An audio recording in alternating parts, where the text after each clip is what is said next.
Bela Diri. Kembali lagi bersama saya Ricky Muhtar dan masih dengan aset bangsa yaitu Bli Permana. Rahajeng Wengi Bli Permana. Os, Rajeng Wengi, Os, salam bela Ya, diri. salam bela diri. Bagi yang tadi belum menyaksikan video sebelumnya dengan Bli Permana ini adalah seorang senior officer ya di PBB. Jadi kalau di tempat saya saat ini malam, di tempat beliau pagi ya, jam 8 pagi.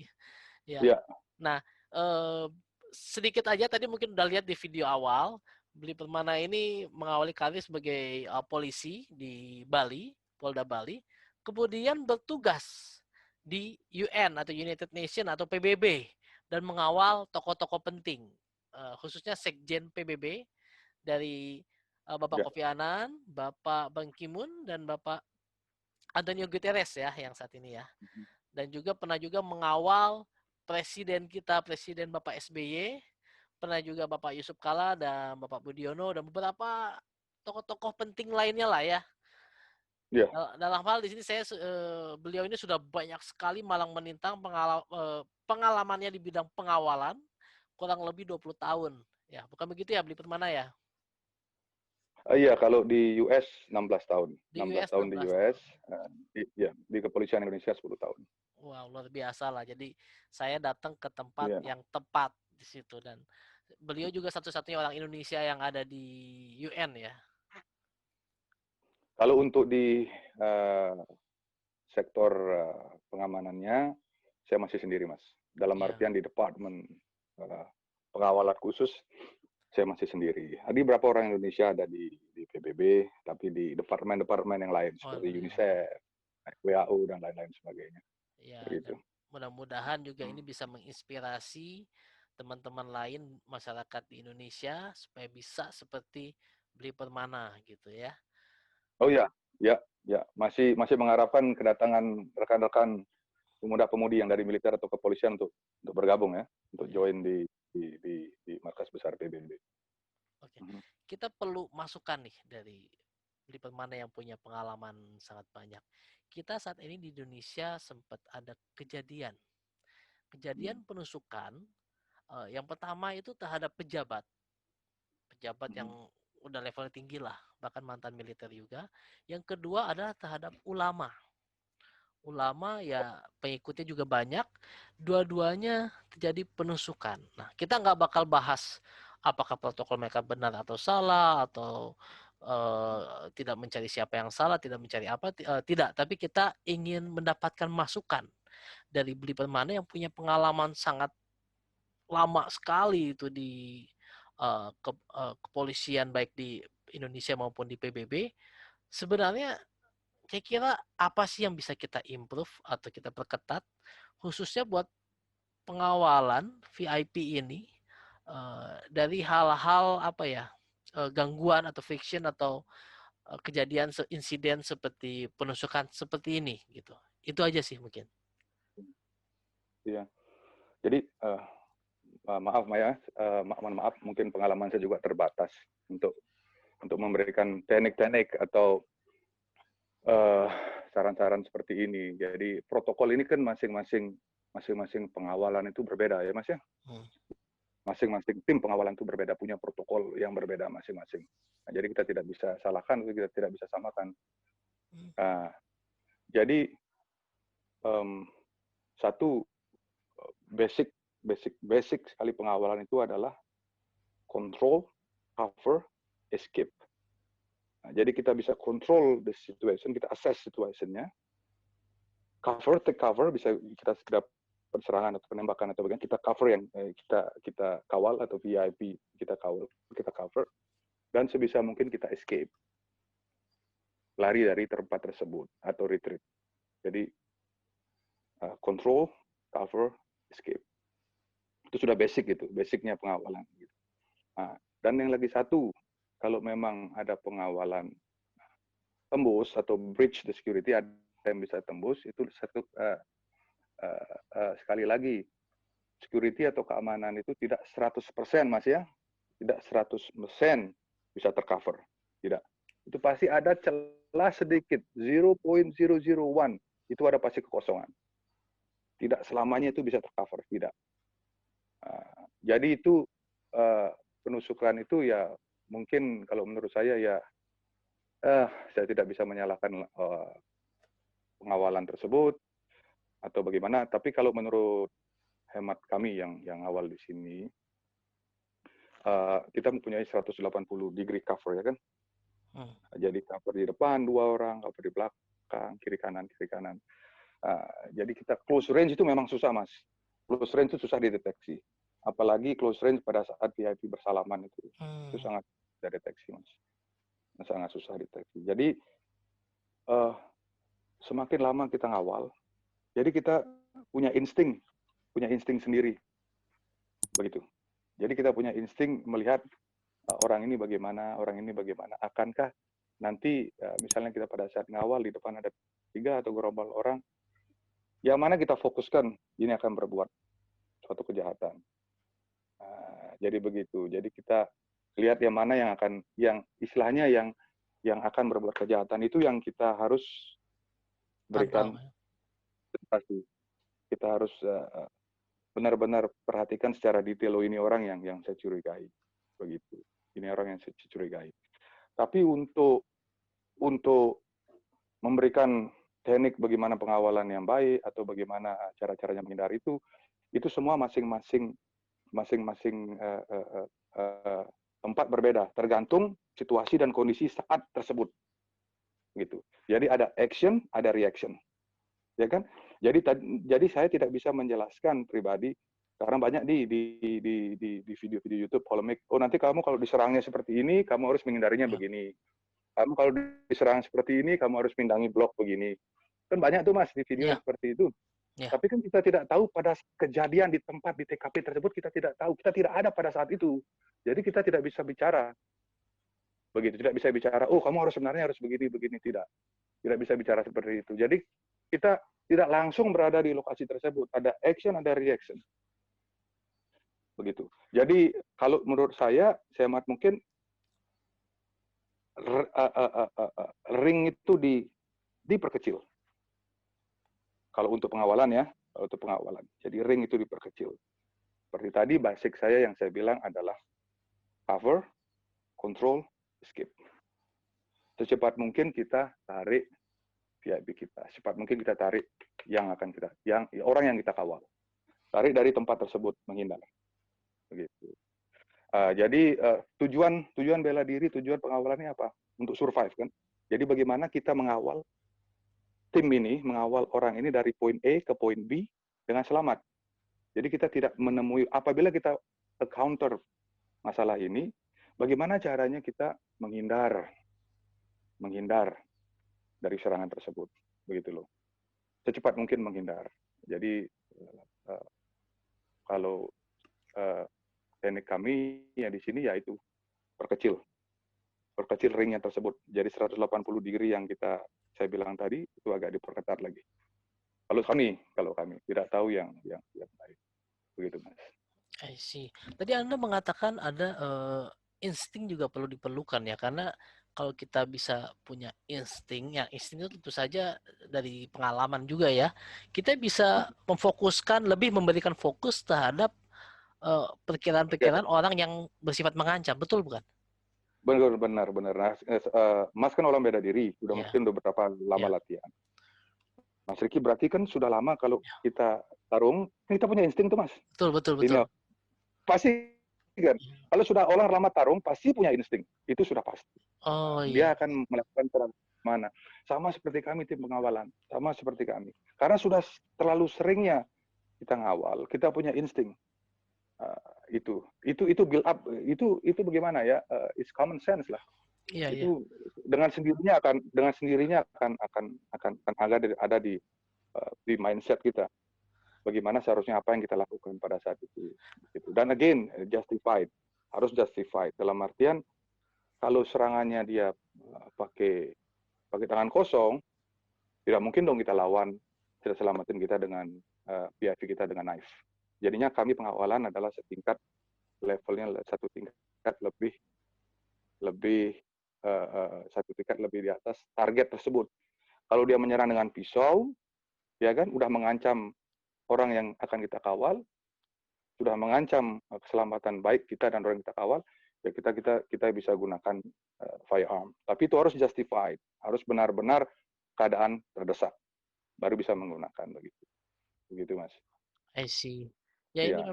memang betul sekali sih. Jadi kalau kita orang bela diri, bahkan itu menjadi hal yang pertama perlu kita sampaikan pada saat belajar bela diri. Kita harus tahu lingkungan kita di mana, awareness kita ya. Kita melatih awareness dan kita harus tahu. Kadang-kadang berkelahi di lapangan terbuka sama berkelahi di ruangan tertutup aja bisa beda gaya berkelahinya gitu kan. Dan kita perlu Iya. melihat ada benda-benda apa nih gitu kan yang ada di sekitar yang bisa jadi senjata lawan atau bisa jadi senjata kita. Jadi betul sekali itu memang akan terlatih begitu pengalaman bela diri juga ada ya. Jadi Ya. mendukung pengalaman itu. Jadi begini, Mas. Jadi kalau untuk pengawalan itu ya Mas bisa lihat sendirilah waktu untuk yang saya bilang tadi, tergantung lingkungan, kondisi pada saat kejadian tersebut ya, yang kita bicara pada kejadian tersebut. Tidak bisa kita sekarang bicara, oh nanti begini-begini, kejadiannya seminggu depan. You know what I mean? Jadi kondisi pada saat itu yang kita harus cepat, insting kita harus cepat main pada saat itu. Nah, jadi maksud saya seperti yang bukan rahasia lagi kayak seperti let's say Presiden US ke Indonesia itu, ya kan? Jadi sebelum Presiden datang, tim inti datang kan harus dia ngirim pasukan advance. Oh iya. Untuk memantau situasi bagaimana, ya kan? Nah, jadi tim advance inilah atau tim Eagle Eye inilah, mata elang ini yang akan memberikan informasi ke tim inti, oh situasinya seperti ini dan ini. Begitu. Jangan datanglah situasinya seperti ini. Jadi kalau situasi aman, Anda boleh datang. Kalau tidak, ya dia balik lagi. Ya, jadi tetap nama sistem pengawalan itu harus ada tim awal atau tim advance yang dia masuk dulu. Kita tidak bisa yang kita membawa pengawalan, kita membawa VIP yang kita kawal. Jadi maksud saya adalah tergantung situasi dan kondisi pada saat kejadian tersebut di TKP, Mas. Begitu. Iya. Demikian. Oke. Nah, selanjutnya nih, saya jadi penasaran nih, by the way ya, mungkin terserah Beli Permana bisa share atau enggak. Beli Permana ini dengan kondisi ini pernah nggak sih dihadapkan masa sulit? Karena pekerjaan ini kan nyawa taruhannya ya.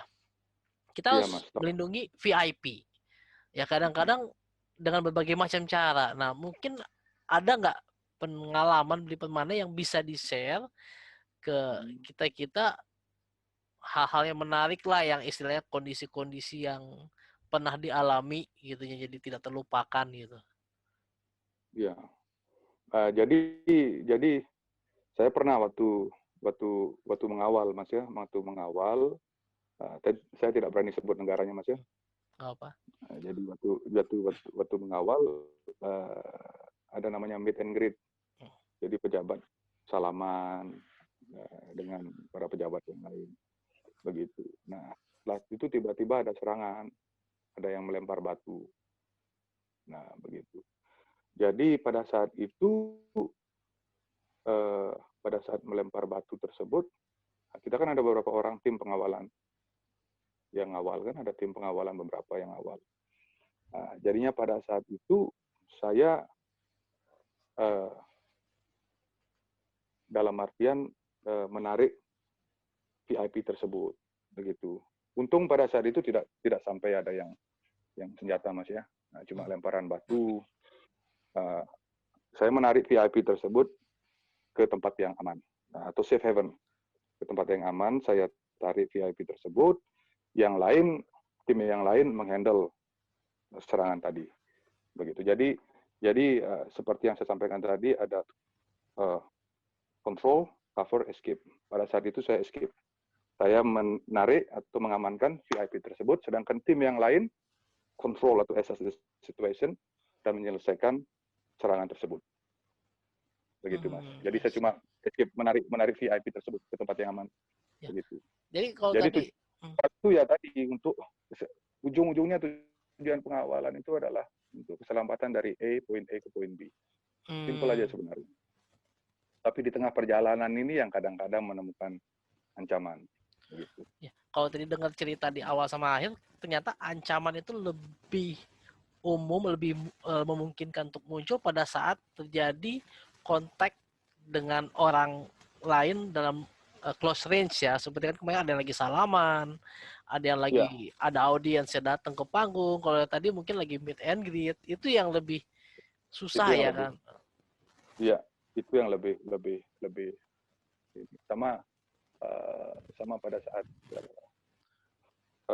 masuk kendaraan dan keluar kendaraan. Masuk Itu kendaraan keluar kendaraan juga itu ya? dalam artian boleh saya bilang pick up sama drop off zone. Hmm. Drop off sama pick up itu yang bahaya. Jadi close Oh. range itu yang bahaya ya. Nah, sama seperti saya bilang tadi, tergantung negaranya, tergantung daerahnya. Jadi kan ada tim khusus ini di negara tersebut, ya kan? Tergantung level pengawalan kita. Jadi sebelum kita kawal kan tim ini masuk dulu, begitu tim awalnya masuk dulu melihat situasi bagaimana. Let's say ada sniper tidak di tempat lokasi tersebut. Ya ada range close range yang bisa kita menghindar dari lokasi tersebut. Seperti itu, Mas. Jadi kebanyakan close range itu yang lebih fatal. I see, I see. Ini informasi yang bagus ya buat kita. Nah, mungkin Beli Permana bisa share sedikit untuk penyelenggara kegiatan lah, penyelenggara kegiatan kita nggak usah jauh-jauh ke security atau ke pengawal gimana, tapi kan mungkin bisa kasih masukan karena kan yang terakhir ini kejadiannya kan ulama ya istilahnya. uh, Kan biasanya ulama tuh image-nya atau karakternya itu kan memang mereka tuh dekat dengan masyarakat. Jadinya agak susah kalau kita menjauhkan dengan masyarakat demi keamanan. Nah, mungkin ada hal yang bisa disampaikan oleh Beli Permana buat anggap aja buat penyelenggara kegiatan-kegiatan yang dimana VIP-nya banyak interaksi dengan masyarakat, hal-hal apa sih preventif apa sih yang perlu dilakukan gitu, simpelnya. Oke, itu pada saat masuk ring 1 itu, Mas, pada saat masuk ke stage, ya kan? Itu kan sudah ada X-ray mesin, ya kan? Pasti sudah ada kan? Harusnya udah Nah, ada. kalau ada X-ray atau tidak, saya kan tidak tahu, Mas ya. Ya, Nah, ya. kalau saran saya sih memang kalau untuk mengadakan suatu event yang besar yang dihadiri oleh pejabat-pejabat penting, ya itu X-ray itu kan mungkin harus disediakan Screening awal cara-cara lah ya detail. itu ya. Screening awal, screening awal. Terus ada istilahnya pengecekan ring 3, ring 2, ring 1. Itu sangat penting. Nah, ring 1 di mana tempat terselenggaranya event tersebut. Ring 3 itu pengecekan kendaraan. Pengecekan kendaraan. Ring 2 tersebut pengecekan orang dalam Body artian check. yang akan masuk. Yes. Itu udah protokol basic protokol itu. Ring 3, ring 2, ring 1. Nah, kendaraan yang masuk kan diberikan tag, ada tagnya kan? Kendaraan yang masuk diberikan tagnya. Nah, kendaraan ini parkir sebelah sini, kendaraan ini parkir sebelah sini, medalian ada medalnya yang mana yang kuning misalnya, yang hijau VIP bagian 1, VIP bagian 2, tamu undangan, kan pasti ada itu. Nah, sedangkan di ring 2 ya itu pedestrian kita cek, body screening segala macam. Nah, masuk ke ring 1 tadi ya lebih ketat lagi. Begitu masuk ring 1 lebih ketat lagi, dan pada saat eventnya terjadi, pada saat event itu di sudut-sudut ruangan itu kan pasti sudah ada security ya, pasti sudah ada di Ya. sudut-sudut, di pintu masuk, pintu keluar itu sudah pasti ada, dan pada saat meet and greet tadi salaman para pejabat, saya ngomong pejabat tidak sebut nama, itu kan harus 180 degrees pengamanannya, harus tercover semua. West, East, North, South itu harus tercover semua. Nah, demikian, Mas. Oke. Ya, luar biasa kita dapat ilmu yang ini di kelas bela diri manapun mungkin nggak ada atau nggak lengkap lah ya. Tapi karena ini dapat ilmu langsung dari pengalaman gitu kan. Karena guru Itu terbaik adalah pengalaman, Mas. pengalaman. Pengalaman. Jadi saya maksudnya sekedar share ini pengalaman. Bukan saya lebih dari ini, bukan lebih dari itu, tidak. Selama pengalaman saya ngawal, walaupun di Indonesia jadi kepolisian, masuk di US jadi polisi juga. Jadi masing-masing negara yang masuk di UN, di markas besar PBB, polisi atau tentara, masing-masing kan mereka punya background nih, ya kan? Ya. Di Indonesia bagaimana tim pengawalan kami? Di Kroasia bagaimana tim pengawalan kami? Di Rusia bagaimana tim pengawalan dia? Ya kan di China masing-masing. Nah, masuk di UN ini kami sinkronisasi jadikan satu. Itulah keunikannya yang terjadi di UN. Jadi kita mempelajari culture budaya mereka. Itulah apa namanya pengalaman saya yang saya suka bekerja di UN di PBB. Jadi masing-masing culture kita mempelajari budaya mereka. Oh, pengawalannya ternyata begini ya orang luar ini, orang dari Rusia, Dari negara yang lain. dari iya, jadi begini. Jadi kita let's say Russian terkenal dengan sambonya Ukraine. Kita Iya. belajar sambo mereka. Ya itu saya bilang tadi terkenal dengan sambonya dari Brazil, polisi Brazil datang ke kita, Brazilian Jiu-Jitsu-nya kita main. Jadi kita share mereka itu bagaimana. Jadi kita sinkronisasi. Nah, sinkronisasi ada tesnya lagi ya. Jadi tim pengawalan tesnya khusus. Nah, begitu. Tim pengawalan tesnya khusus. Untuk pengawalan VIP kita diambil lagi. Nah, jadi tidak semua anggota PBB, anggota UN ini mempunyai sertifikasi pengawalan. Tidak semua. Ya. Begitu. Ya, ini berarti pengalaman Anda ini gabungan dari pengalaman seluruh dunia ya, dari mereka-mereka Ya, gitu. iya. Jadi kita share. Oke, Pengalamannya seperti apa, dia background-nya seperti apa, kan kita share di satu tempat begitu. ya, luar biasa. Terima kasih banyak atas waktunya, Beli Oke, Permana. Mas. Dan bagi Anda yang mungkin punya pertanyaan kan silakan komen di bawah ini. Jangan lupa like juga, karena mungkin akan kita tanyakan di sesi berikutnya. Nanti kita akan tanya lebih detail lagi. Kok bisa sih dari Polda Bali, polisi di Bali tiba-tiba menjadi polisi di UN atau PBB. Nah, kalau gitu saya tutup dulu untuk sesi ini. Jangan lupa like, komen, dan subscribe channel ini. Sekian saja dari saya dan Beli Permana. Terima kasih. Stay Thank safe you, and Mas. healthy. Os. Ya. Oh,